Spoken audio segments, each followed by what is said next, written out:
Let's talk about Agni Pariksha tasks episode number 1. There is a biggest takeaway from this episode. అదేంటో చెప్తా, జాగ్రత్తగా వినండి. Episode అంతా చూసిన తర్వాత లిటరలీ నేను ఒక 20 years బ్యాక్కి వెళ్ళిపోయా. అది ఎలా అంటే 20 years బ్యాక్ మా తాతకి ఒక సైకిల్ ఉండేది.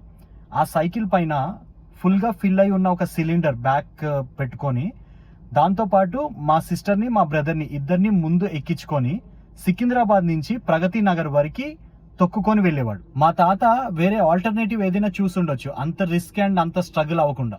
లైఫ్లో మనం ఒక స్టేజ్కి వెళ్ళిన తర్వాత సిచ్యువేషన్స్ ఎలా అయిపోతాయంటే విన్ అవడం తప్ప ఇంకొక ఆప్షన్ ఉండదు. Win or die. సో ఏదైనా అవని ఆ పని చెయ్యాల్సిందే అని డిసైడ్ అయిపోతారు. ఈ టాస్క్స్ ఎపిసోడ్ లో లిటరలీ ఆల్మోస్ట్ ఎవ్రీ కంటెస్టెంట్ అదే స్టేజ్ లో ఉన్నారని నాకు అనిపించింది. ఏది చెప్పినా చేయడానికి రెడీ అయిపోతున్నారు, not even thinking for a second. Hair cut చేయించుకోవడం ఓకే అనిపించింది, దట్స్ ఎ టాస్క్ అని.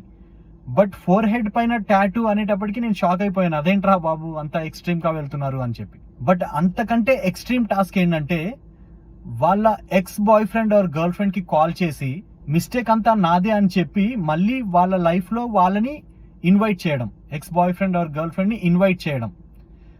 That's going too personal. అంటే టాస్క్స్ అనే పేరుతో ఎంత దూరమైనా వెళ్ళొచ్చా వీళ్ళు? ఫస్ట్ ఆఫ్ ఆల్ అసలు దాన్ని టాస్క్ అనే అనరు, but still anyways people are ready to do it. So ఈ ఎపిసోడ్ నుంచి మనకి టేక్అవే ఏంటంటే, ద బెస్ట్ టేక్అవే ఏంటంటే, మన లైఫ్లో ఎన్ని ప్రాబ్లమ్స్ అయినా రాని కానీ ఇలాంటి సిచ్యువేషన్లో మాత్రం మనం పడకుండా చూసుకోవాలి. That is the biggest takeaway. మీకు ఈ ఎపిసోడ్ 1లో నచ్చిన టాస్క్ అండ్ నచ్చని టాస్క్ కామెంట్ చేయండి. I want to know.